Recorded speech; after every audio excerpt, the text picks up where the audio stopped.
in junior high.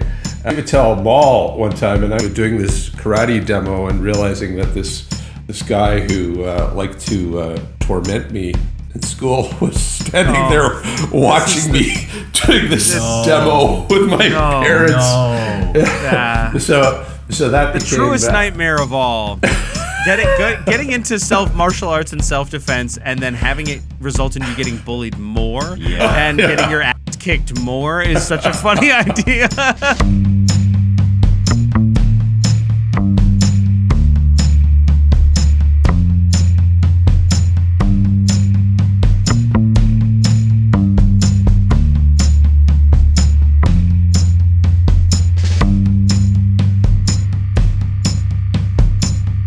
Welcome to Oops, All Segments, the very best podcast hitting your eardrums at this very moment. I am Kevin. I'm Thomas, and today we are here with actor, journalist, Renaissance man, the most mysterious guest we've ever had, Kolt Read. Welcome, Kolt, to the program.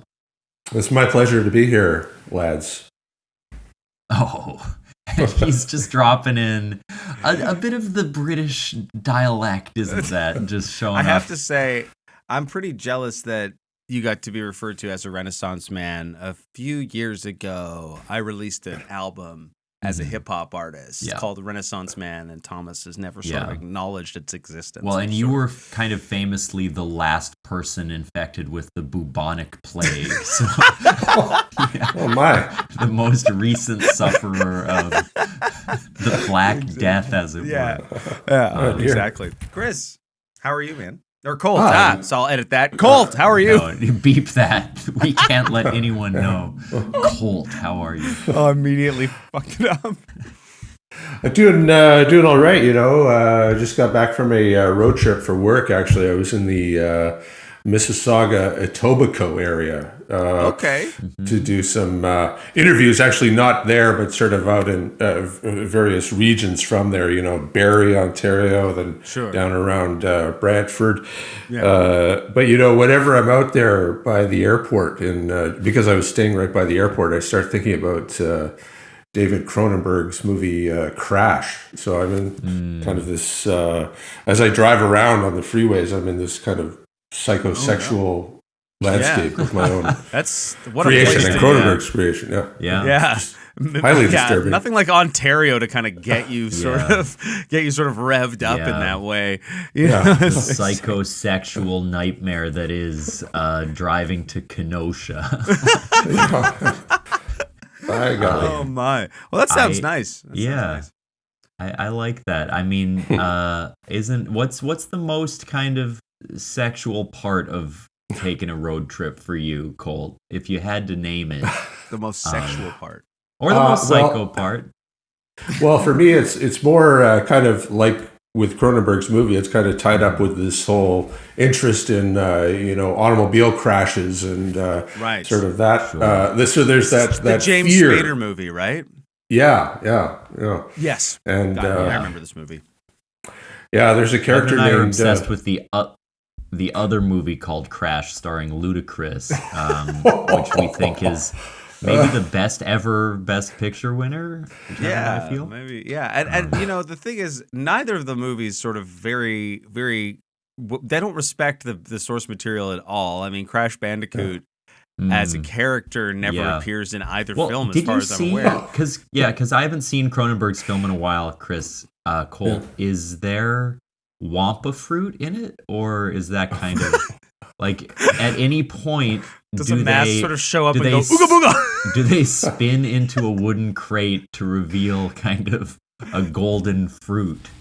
I have no memory of this. I don't think I don't actually know the reference. What is the reference you guys making?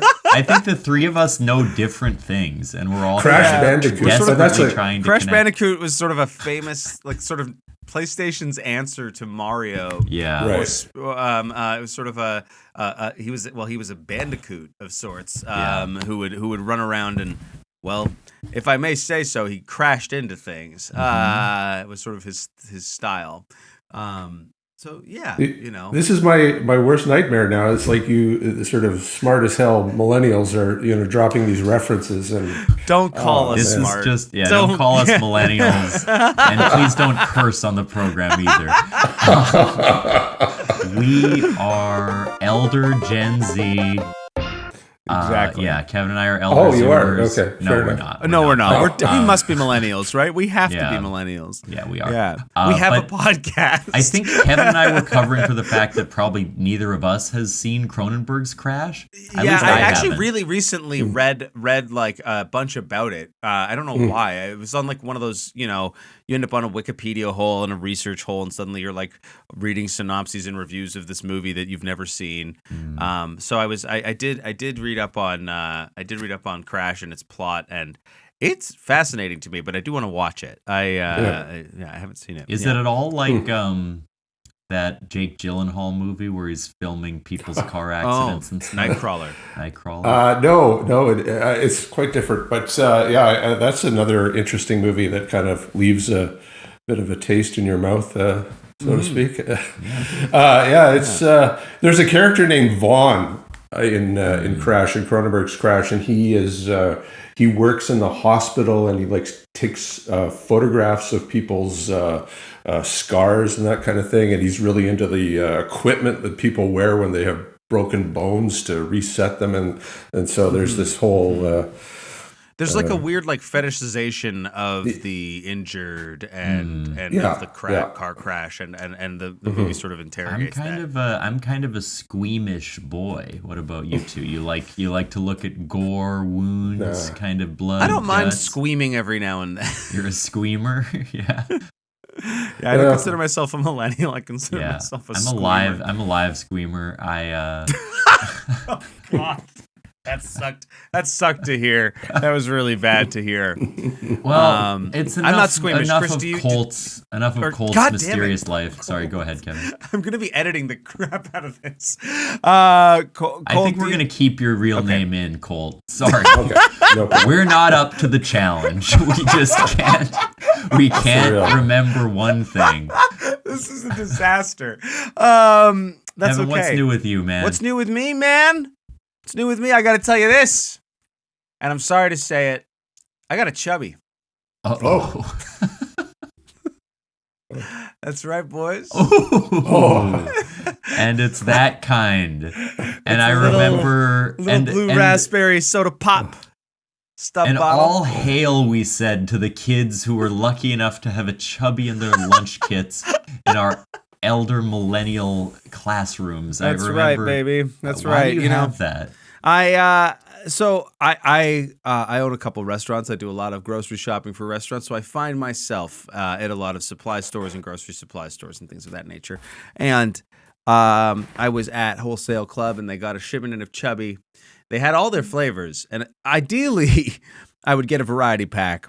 But that doesn't exist. So instead, I have 24 blue raspberry chubbies now to make my way through, which sounds like something a young Kevin would be really excited about. A 33-year-old Kevin, it's a nearly insurmountable task that is ahead of me for the next few weeks. But I'm going to persevere, I think. And it starts off by starts Drink off on one with every meal, and then one for mouthwash before bed. Oh, yeah. So, a little blueberry blast. So bottoms up, but yeah. Cool. Wow. As for me, I have technically been hooded. I have been hooded by my institution. I've been in school to become a mental health counselor, and I had my master's hooding ceremony. Oh, Jesus Christ. Okay. They reattached my foreskin. Whoa. Okay, so it was what? It didn't sound like that. Like they said you get one wish at your hooding ceremony. I thought when you said you were hooded that you had joined Skull and Bones. Yes, well, they still haven't returned my calls, but I think once I get a degree under my belt, they'll kind of have to take another look at my resume. Well, yeah, and once they look under your belt now, once they look under my belt, they're going to see that I am complete at last. You've sort of finally righted the last jigsaw puzzle piece has been put in place, and I'm the cock of the walk, as it feel were. Whole again. And you can walk on my cock because finish the sentence. The foreskin is made of a polyester blend. What? A polyester blend? Yeah.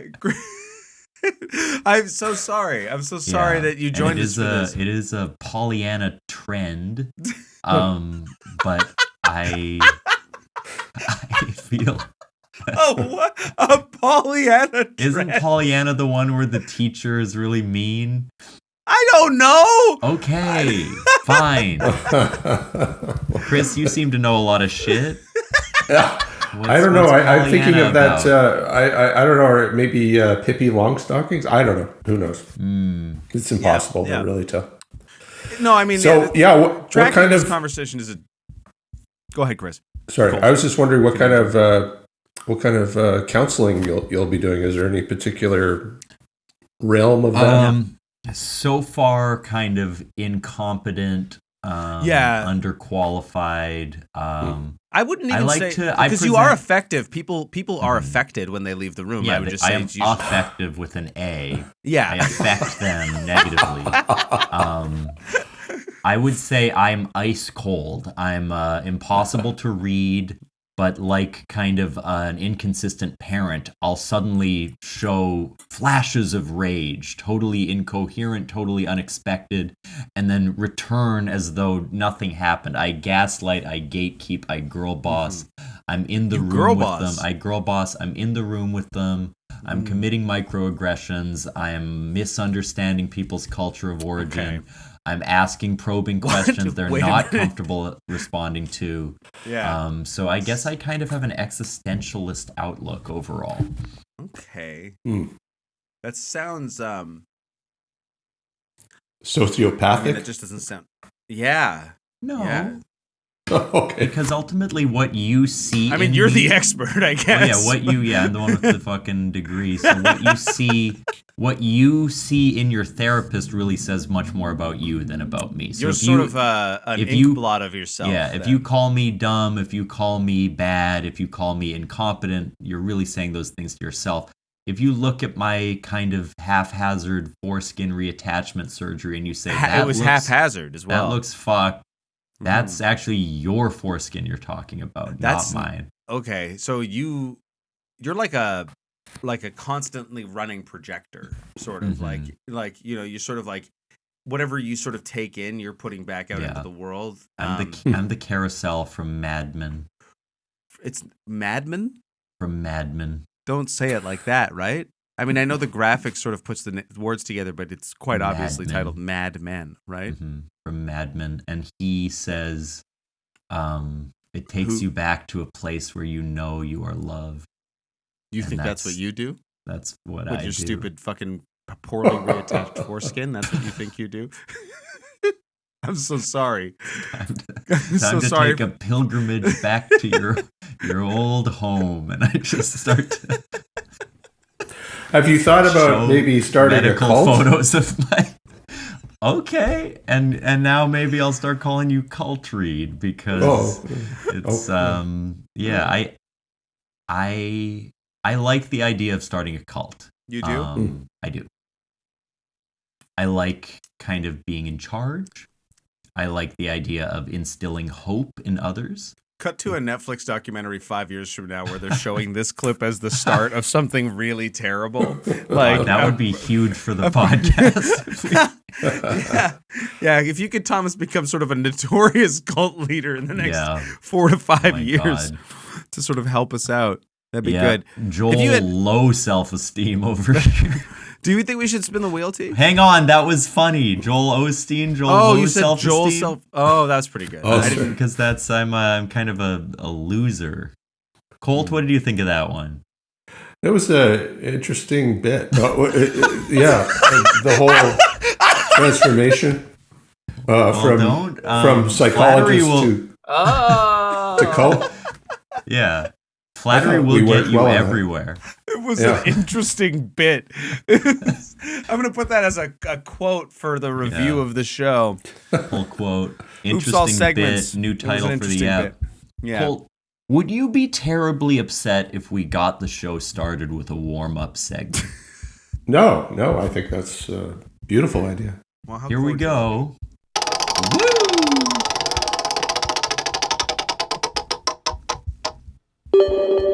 Ventriloquist Tommy.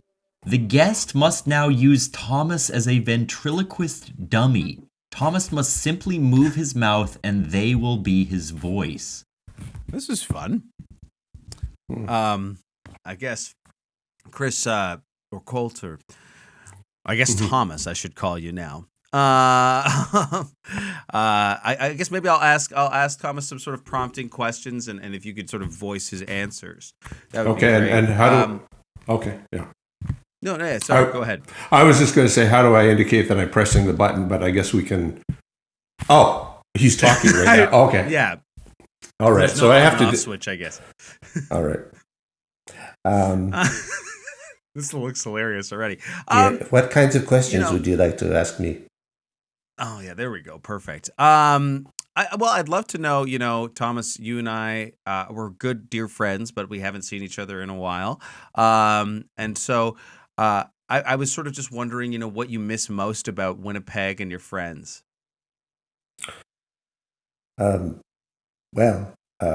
Polo Park is my main spot, as you know, and I miss the earlier days of Polo Park when I would hang out at Radio Shack, which is now the Source, a subpar version of Radio Shack.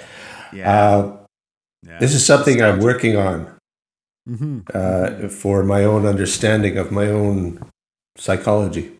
Oh wow! Okay. And is there other things you sort of recently discovered as you come to sort of the end of your study of counseling that maybe have made you realize something about yourself? Well, I've found that it's much more effective to take on a cold demeanor, a cruel demeanor with my patients than. Initially, I was interested in giving them warmth and taking them to a happy place from their past. And now I feel that it's much more, to the point to get people into a kind of a stressful place where they can figure out what they need to do in the cauldron of reality. Wow. Okay. I mean... Fair point. I mean, if there's one sort of thing you wanted people to kind of take away, from your sort of trajectory, from the things you've kind of spent time in, if there's one sort of thing you'd want people to think about when they think about Thomas Tolles, what would that be? The fact that I've been hooded, I think, is right, the main thing. Right. It is, super important to you that you've sort of reattached yourself, I guess, is all I can say. Well, I'm glad that you're now whole. And I have to say, holy shit, he's disappeared because I think he was trying to move like a ventriloquist dummy, but his camera sort of glitched out and it moved. Amazing job. You sounded just like him. What are you still going to go for the bit now, Thomas, because you removed your background? What are you doing? I was going to... No, I won't go for the bit. I didn't appreciate that, actually. What do you mean? I thought he was very accurate. Felt like he was putting kind of words in my mouth, kind of misrepresenting me. Those were things you said in the first 20 minutes of the show. I feel like when I see a ventriloquist dummy, and I don't know, Chris, maybe you've experienced life differently. Yeah. Maybe we've had different experiences, but when I see a ventriloquist dummy, it's actually quite witty. It actually sort of takes the piss out of the people around it, typically. And that made me sound like an absolute dumbass. Oh, snap. Sorry, bud. I was gonna act as though I had been puppeteered to reveal my penis on the show, and of course, the green screen and moral decency stopped me just at the last second. Not just the green screen. No, God. And also my shame. Yes. Before we started recording, Chris said, "God help us," and he did. All right, God showed up. God was here in the podcast today. Stopped you from revealing your newly surgically attended to member on air. Please, for heaven's sake, let's not have that happen. Pollyanna, by the way, is a symbol of optimism, of unyielding optimism. What is Pollyanna? Pollyanna. Okay, yeah. To be a Pollyanna. Yeah. Okay. I have to say, Thomas, you make a bad dummy. Mm-hmm. Because I'm so dang smart.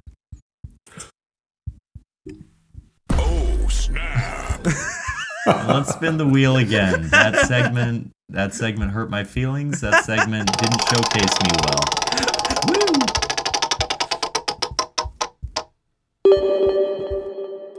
Past your prime. Oh, no. Participants are now dead. They must look back on their life and decide when they peaked. Oh, wow. Oh, okay. Well, what do you think killed us all? Collectively in the same time while recording the show. I'll tell you what I died from: a case of the Mondays. Sometimes it's getting up in the Okay. So you missed. So you're off by a day, right? Sundays aren't ideal either. I guess I died from the Sunday scaries. Yeah. All right, so we're all dead. Chris, when do you think you'd sort of have peaked if you're looking back? When do you think? What a sad segment this is. Well, what did you die from, Chris, do you think? Yeah. I don't know. When did I peak? That's a good one. Probably when I was about 16 and I had my Vision hippie stick skateboard. Okay. And I was. Could you do some gnarly tricks on that thing? Well, there was one time where I kind of went down this hill at St. Mattel Park, and I think I went to do a board slide on a curb, kind of a rail slide, and I got caught up, and I kind of bounced down the hill on my hip and opened my hip right up, and. Yeah, so that was a real. We asked you to cut to. Are you answering your peak or what you died from? Well, I wasn't either. Well, kind of both. You know, I was at my peak, and then I hit that curb, and it was over. Downhill from there. You sort of been reeling from that accident ever since. And you were never recovered. I don't know. Like cognitively or emotionally from that either. Yeah. It's a shame. It's a tough comeback. I would have to say, I think probably there have been some, like, I've definitely touched on these in the show, but there was like a moment when I was making hip hop music and DJing and felt like I was a little spoiled in my upbringing, so I felt like I had some things, some of my needs met for me in my early 20s, and I feel like there was a night where I went I had like a rock star moment where I got to like go see a rapper that I think is now problematic and canceled, Hobson, but at the time he was not. He was just annoying, but he seemed cool. And I got to like crowd surf at his show while rapping with him, which was really cool.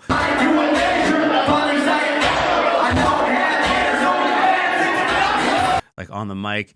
And then after that, I like went to a party and like hooked up with a girl. I just felt like the coolest kid in the whole world. So I feel like if I was thinking about like when I felt the coolest, it would be then.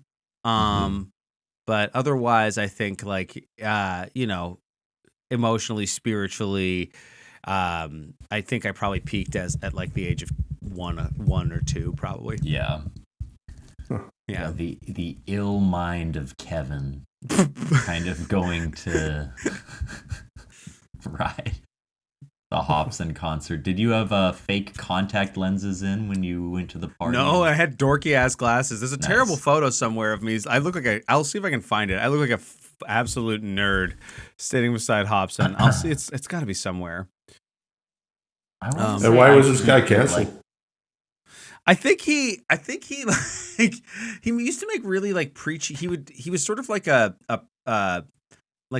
kind of a weird ripoff of Eminem. He wasn't like straight Caucasian. Edge as well. He very straight edge, and he would rap alcohol. about how straight edge he was, and it was all fine and cool for the most part. But he then would get really preachy about like how to live your life the right way, and it just felt very like odd. And then I think he ended up getting into he physically abused a partner of his or something. So then it got all weird that his music was like, here's how you live your life, and then it's like, well, you have problems. So I don't know, I don't remember the details, but back then he was probably equally as problematic, and I just didn't know it yet. So that's always good to know. I think I might have peaked at age 7. I feel like 7? there was a time like age 7 or 8 where I was so uninhibited. Really, I was so uninhibited. I had just like kind of discovered humor, and I was like pretty good at elementary school, but I suddenly was like, oh, I can like sing, I can dance, I can write funny stories, I can do bits all the time, and I just had no shame whatsoever.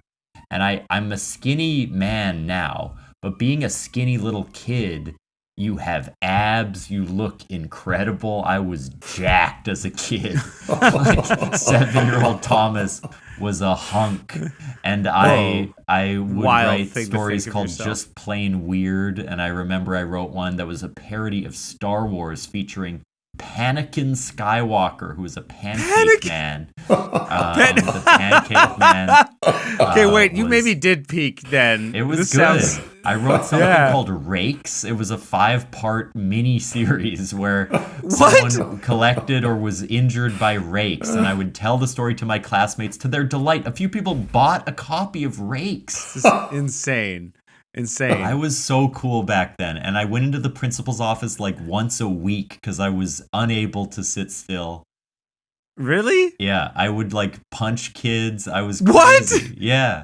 That's so funny. And you're peaking, awesome. Just to be clear, that's you at your best. Yeah. Hitting other children. I think I was a hot bully.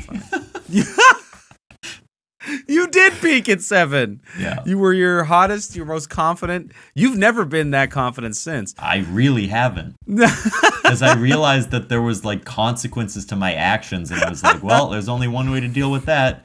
Permanent shame. And it is true. Both of the moments in our life was sort of like, I chose, at least all of us picked moments where it sounds like we didn't realize there was much of the rest of the world out there yet. As like a teenager, it took me longer to develop that sense than you two. It sounds like it's sort of like Thomas got a sense of the world in his youth, and then Chris, you got yours in your teens, and then I got mine in my mid to late 20s. But that's You got yours from a Swizz feature. Listen, Skyline Mirage is everywhere on Bandcamp. Yeah. I listened to Renaissance Man, for the record. Anyway, let's take a break. We'll be back with Chris Kolt Read's segment. Bye-bye. Wait,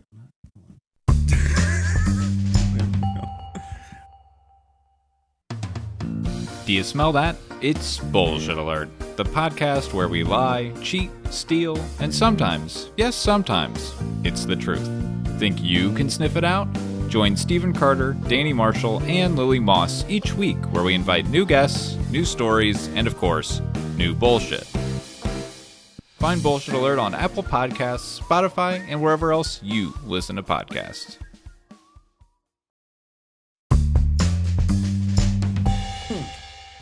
We are back.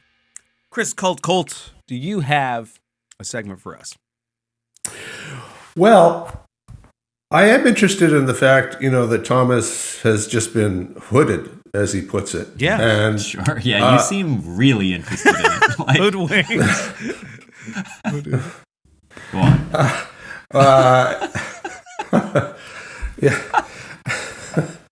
Yeah. So I'm thinking it would be interesting to have Thomas and but Kevin as well. I mean, you guys are both smart as hell millennials. Pardon my language. Sure.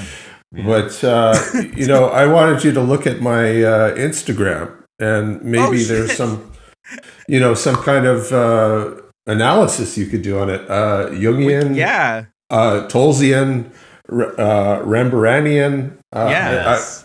Did I say that right? Impressive that you did. Yeah. Mm-hmm. Yeah. Shocking. Yeah. So, Thomas, should we pull it up and screen share it? Yeah, I can pull it up and kind of show the folks. This is fun. And Chris, I would like just to include you in the segment. I'd like to have your commentary as well. You can provide some context, and then we'll fill in the details here. It's kind of this will be interesting to see how Thomas, do you consider yourself sort of quote unquote good at the gram? I would say my grid is on fleek. My stories are tight and engaged with. Okay. And most of my Instagram photos are of cacti from about 15 years ago. Yeah, that's right. That's right. Okay, so we've got your Instagram here. Yeah, the most recent post here is of it looks like a big sort of industrial building. You sort of took it from the side of the road, and in gray text on the top of the building it says Apotex, Apotex. I just wanted to click that hashtag to see what else was going on. Oh, okay. Not a lot. Yeah. Yeah, we're starting kind of in a dark realm here. This is the most recent post. Perhaps this is the Jungian idea of your shadow. Yeah. The darkness within Kolt is Apotex. And what is this? What is Kevin Donovan's book? What's going on here? Well, Apotex is one of the biggest pharmaceutical companies in the world, I think, and it was run by this guy named Barry Sherman, and he was married to a woman named Honey. Anyway, this is not funny, but he and his wife. Neither is the rest of the show. It's fine. Don't worry. He and his wife were murdered in their mansion in Toronto, and there's been a sort of a big police investigation. They haven't caught the killers yet. There's been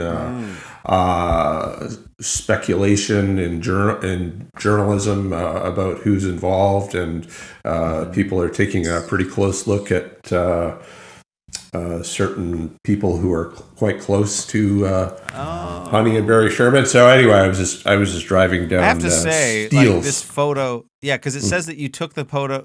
You said, so I snapped this when I drove past, and the photo and the angle, even the saturation on it, like it sort of implies that you might be suspect in this sort of situation. That's what I was gonna say too. Like, in our obsession to uncover the mysterious unknown killer, we find out more about our own darkness, our own, how it could have been us. A la Zodiac. Yes, Jake Gyllenhaal once again returning. Oh boy. So you guys let's move on. You're smart. I knew this was going to happen. You guys are smart. I've got a Rhodes Scholar here. Okay, so you're... Oh, okay, opening it right up. And you guys are just pointing the microscope right at me here. Okay. Yeah, what do we got? Well, and I mean, I just also we should say the last post also had 1 like, just for the record. Yeah, this one kind of popped off. It's got 4. So this one's what the I'll winner. say, Kolt, what I'll say about this is where are you hiding? Mm-hmm. We've looked at almost 3 photos already, and I haven't seen you in any of them. We've looked at 2. Yeah. I'm more of an observer. I'm more of a watcher. Where are you hiding? There's a lurking element to this. I have to say. There's there's overhead baggage compartments here for the audio listeners. I want to know if this was a Boeing plane.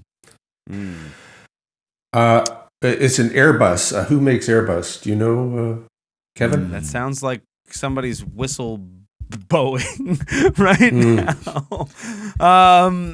Airbus, I believe, is Boeing. Is it not?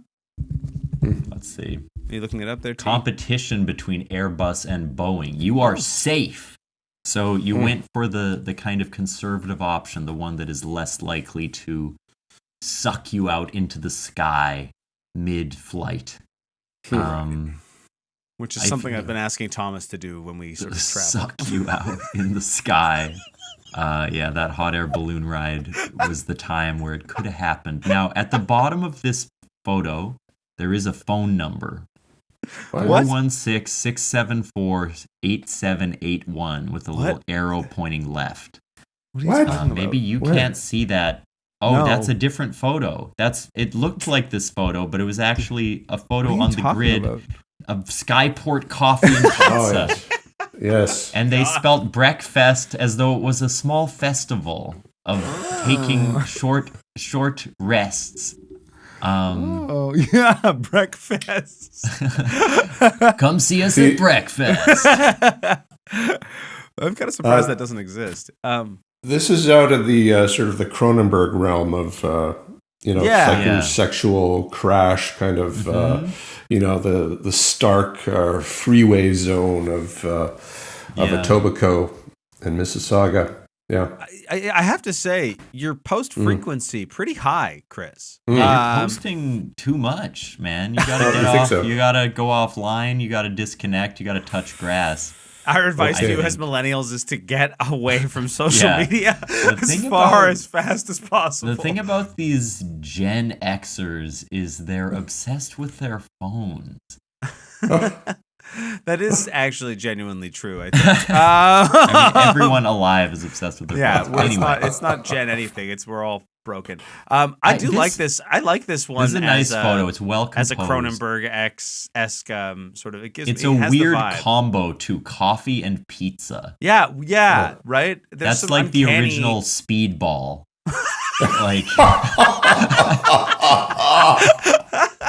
Yeah, man. Oh, yeah. Me and Belushi were hanging out by this sign. Yeah, if you're having coffee with pizza, you have either had or are about to have a shitty ass night. Yeah. One of the two things is coming. Yeah, this photo feels like almost Lynchian to me, which I guess is a Cronenberg connection. That's what I was actually thinking. I think that's the tone of the sky coloring. It's got some very neon like pastel. I don't know. I like it. I'm a fan. It speaks to sort of the sinister underbelly of these surfaces. We got these comforting locales. Let's see. This one's a little interesting. This is fascinating here. What do we got this here? So it says it's sort of a variation on that It's Miller Time ad with. I have to assume that's you, right? It's hyenas time. It's meower time. It's night. It looks like this says ninja time. Ninja time and Mox time.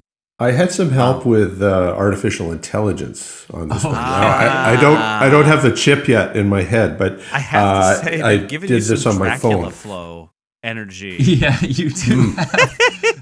Friend of the show, Dracula Flow.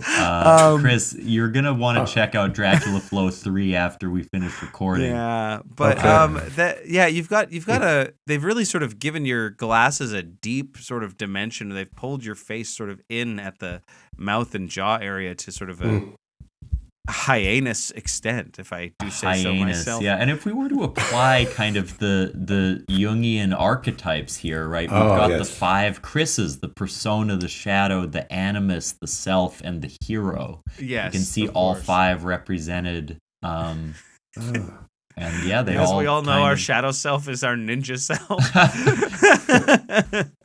our hyenas self. I like that it started off with the It's Miller Time. It got the It's Miller Time logo right, and then just sort of iterated more and more off of that. I will say, as far as at least the grid goes, I really like what I see here. Yeah, you have a good aesthetic you have here, kind Chris. of an incredible vibe. This is mysterious. This is fascinating. I want to get inside the surreal machinations of Colt's mind. Yeah. This. I mean, I'm surprised there's not more of a cult following. Me too. But yeah, I think I have to say your image selection's good. I would say one thing that's probably impacting some of your engagement is that your comment and caption game is a little weak. Yeah, where are the hashtags? Where are Chris's hashtags hiding? Mm-hmm. Generation X feels kind of weird about hashtags. I don't know. I use them ironically most of the time. Okay. Yeah, I mean, I'm all for an ironic social media presence. I mean, I'm laughing. Yeah, I mean, you're not. Nice. Now you are, sort of, a little bit. But you weren't when you said. You're laughing more now than you were when you said. You're laughing pretty hard now. He doesn't, and he's using a hashtag, but it doesn't mean he wants to. The more you kind of lean into it, though, it kind of makes it and feel that's like irony it, right? to me. It just kind of seems like you're being disingenuous. Is the problem? I wish I could get my sides to stay together, but they've split. I'm laughing so Maybe you need to go see hard. the same doctor that hooded you. Going to reattach your sides. I don't believe he'll be back. I think that was it was a rough go real for him, more for him than for me kind of procedure. I don't know that he had his MD. But it was an MD, a major disaster. Oh. So I'm sorry. Well, let's reveal our conclusions, our case notes, our kind of summary. Can we just get a quick follower count, Thomas, on the account? Oh yeah, that'll help. Oh yeah, good point. Sort of the obvious barometer for 370. 370. Okay, it's a humble 370. I'm gonna guess you know probably most of those people, Chris. Well, that's classified. Okay, so what I'm going to need you to do is, that's fair, that makes sense. That's fair, you got to keep it under wraps. There is a lot of mystery going on there. I think what you've got to do, I think you need to change your handle away from your name. Give yourself a weird name that's not like your name, that sort of fits the vibe of the sort of mysterious energy that you've kind of trying to generate there, the sort of neo-noir, there's some film homages going on there. I think it works, but maybe you need to give yourself a name like Mr. Something or something else. I don't know what. The Reading Rainbow, perhaps. What? The Reading Rainbow? But Read. Yes, and this is Chris's fucked up little Reading Rainbow. You wanted to call his hashtag or his hand at Chris's little fucked up Reading Rainbow? Is that what you think it should be? Look, I think it's time to take a big swing. If you're going to be on Instagram, you gotta take risks. I always say that. You do say that a lot, which and I is think really that weird. this speaks to a fundamental fear of the self. I think Chris looks at a pizza or a coffee restaurant and says, or both, I'm not here. The landmarks that surround me are more concrete than I've ever felt. And yet I see them as transient, just like I see my own life, my own accomplishments, my relationships. I am a vendor, and I will sell myself to the highest bidder. And what's that? A fifth like? And suddenly, I'm willing to give it all away. Wow, you took that a little further than I thought you would. So that could be your new handle. Yeah. That long sort of diatribe from Thomas. You could sort of listen back and sort of use that if you feel inclined. But no, I think you actually have. Maybe this is because I'm also aging out of being relevant on Instagram as well. But I think that it's. Don't say that with this weird amount of sort of young like you're like sort of. Go to bed, Grandpa. Okay. You're I'm done. a year older than you. Only 1 year older than you, T. Yeah, I'll see you on TikTok. You fucking old bitch. You don't have TikTok. I don't. Actually, I do. I don't know how to use it either. Right. I was talking to Kevin, not you, Cole. Oh, thank you. Yeah, don't worry. We wouldn't just randomly we'd never call a guest an old bitch arbitrarily. That's what my kids call me. Awful thing to say. It's a term of endearment. Oh, Pass the potatoes, you old bitch. Nana Christmas dinner. Why didn't you come to my karate belting, you old bitch? Why weren't you at my hooding ceremony, you old bitch? And we've got the title. Old bitch. I saw that in that Shyamalan movie that was about that old. Oh my god, you took, the bitch that makes you old. Kevin, you took karate lessons when you were a kid. I did, right? Yeah. Where'd you take your classes? I took them at. Oh man, you're grilling me here. There was a couple places. I ended at Charleswood Karate, but I started under Craig Gertley and Bill.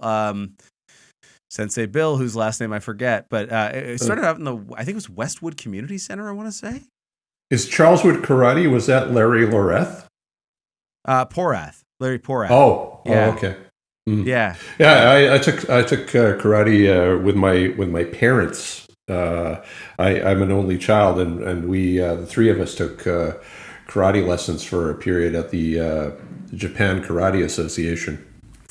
Okay. My brothers took it as well. And they like. Firstly, I know you're a journalist, but why do you know that about me? Oh no, sorry. Well, what other terrifying things from my past? This maybe it seemed out of the blue, but someone just Thomas just mentioned karate, I think, and then I was thinking back to one of the previous episodes. I can't remember if it was the George Tolles or the Guy Madden one where you mentioned your karate past. And, I see. I've exposed myself. Well, I shouldn't have said that, but yes, I understand what you mean. Yeah, no, I did. I took karate. You had for a long backup time. segment idea to discuss karate. Well, yeah, I mean, I felt that there was a period when we were taking karate when the guy running the club decided that we needed more members, so he kind of got the members to get involved in recruitment, and it started out with doing some hand billing, and then we started doing demos in various locations. Like we did a demo downtown at the Bay downtown, and then we did. We'd all get out there, and one of the routines we would do was, as a family, the three of us would do a kata. In patterns, in sequence, so we'd all be in the same pattern doing this, High-end Shodan or something, or and so we were at Savitel Mall one time, and I was in junior high, and I lived in Savitel and went to school there, and I remember we're doing this karate demo and realizing that this guy who liked to torment me in school was standing there watching me doing this demo with my parents. So that the became truest nightmare of all. Getting into martial arts and self-defense, and then having it result in you getting bullied more and getting your ass kicked more is such a funny idea. There was a brief window where like people were afraid of if you knew martial arts. Like they were like, that kid, he's like a lethal weapon. And then they realized pretty quickly that if someone was just bigger than you, he could still kick the shit out of you. That sucks. To be doing it with your parents in the mall, which is the most harmless way to practice martial arts possible. Did you ever bring it up after, or did you? Yeah, did you get roasted? Oh yeah. Yeah, I mean, I used to have. I used to have in my locker. I had this picture of the comic book character Karate Kid that I had drawn myself and put up in my and then these guys who one of the guys who had seen me do the karate demonstration was aware of my locker, and the poster that I had made for myself sort of became part of this whole tragic bullying kind of scene for me. So yeah, I mean. I think as per that movie, what you were supposed to do was beat the shit out of them. I think I don't remember the details. Karate Kid was the movie that my parents showed me before asking me if I wanted to join karate, which then hooked me. That's gonna really get you. Yeah. They were. I was like, oh, I can do that. Yeah. Which is also how they introduced me to the fact that I had a second family. They showed me, a movie. Karate Kid. Not Karate Kid. A different movie about having a family, and then was like, wouldn't it be nice if you had a dad? And And your real dad is Pat Morita. Yeah. I'm still trying to wax off. Yeah, wax off your asshole hair. Yeah. I learned gun kata, which is the martial art developed by Steven Seagal. It's a very dangerous one where you use a gun and shoot your enemies.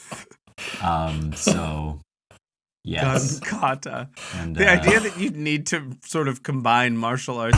I think that I do genuinely believe that the inspiration behind the creation of karate came from people under the rule of samurais who needed to find a way to combat samurais without using weapons because they were not allowed to have weapons, and so the communities created karate as like a martial art. So the idea of mixing that with just the most lethal killing firearm imaginable and being like, these two things sort of have any sort of spiritual connection that might be an art of any kind. Interesting. The other thing that gun katas from the movie Equilibrium. I'm just looking it up now. I don't think Steven Seagal did it. It's called Gun Fu. And it's like balletic firearm mixed with hand-to-hand combat. Anyway, sorry to Steven Seagal. The other thing that I did, my other karate faux pas around the same time was, that we had Toastmasters come into the school at one point, and we all had to give little speeches. And I gave a speech that was very kind of pro karate, and it was based mostly on this little pamphlet that they used to have up in the Japan Karate Association, and I just borrowed from it. And you were a real karate fan.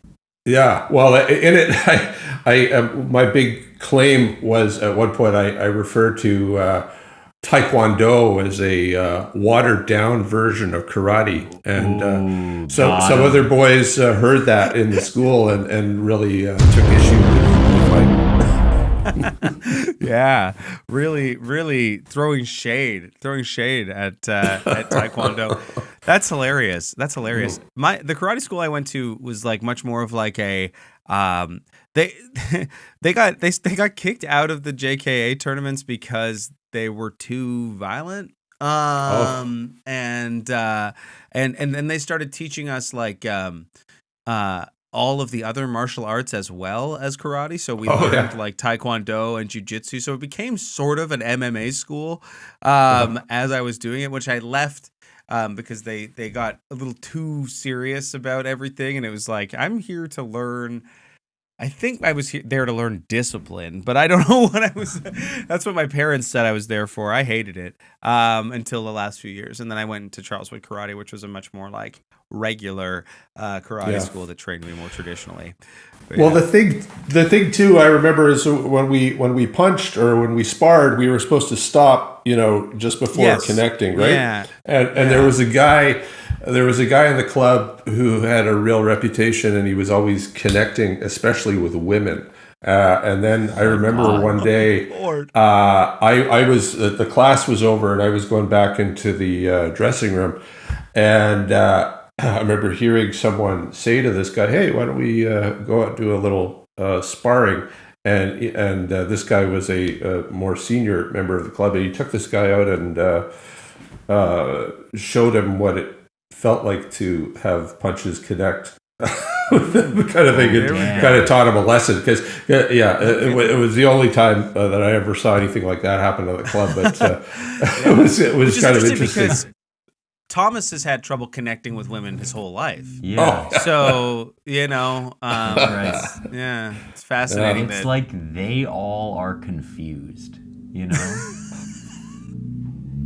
It makes me wonder if there's like a mental deficiency, maybe. Jesus, what do you mean? In the gender?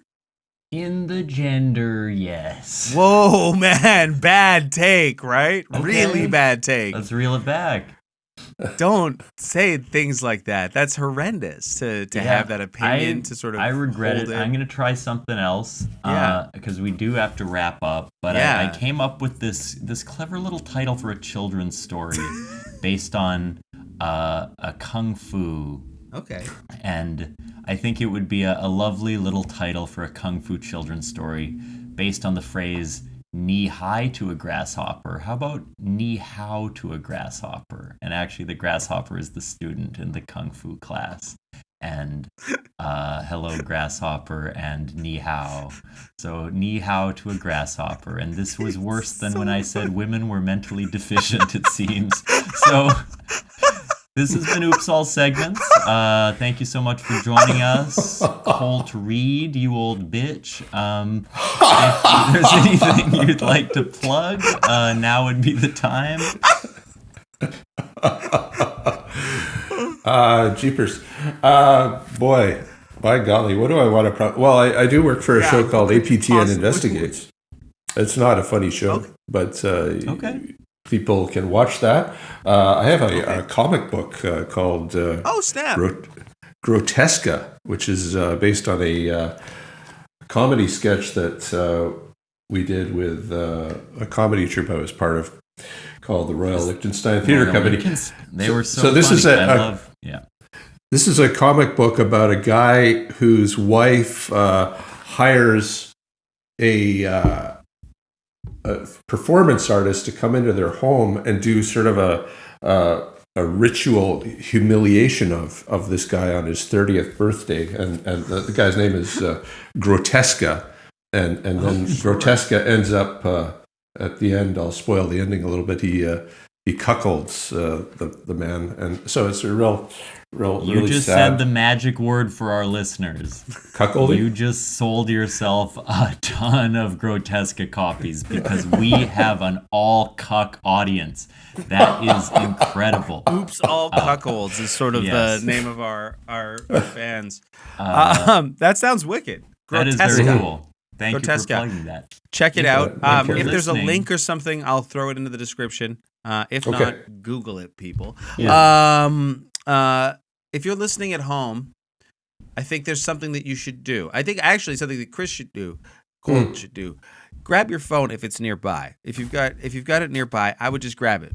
It's a little rectangle. And then if you want to open up your podcast app, so you go to wherever you listen to podcasts, whether that is on Spotify, whether that is on Apple Podcasts, whether that is on other forms that I don't know the name of because I don't have those applications, open up your podcast app, head over to Oops All Segments. You're going to want to put that in the search bar. You're going to have to type out the whole phrase because it doesn't want you to know that we exist. I'm sure of it. We're being suppressed by Big Pod. And that's because of our outrageous beliefs. But rate us 5 stars. If you want to be like Chris Kolt, you can do that. You can be just like him. You can rate us 5 stars. So open up your phones at home and hit the 5 stars button on the review. Or check out What We Do in the Basement. It is a comedy D&D Let's Play show that I DM, that Thomas guests on. He was a host for 70 episodes. Yeah, I'm gone now.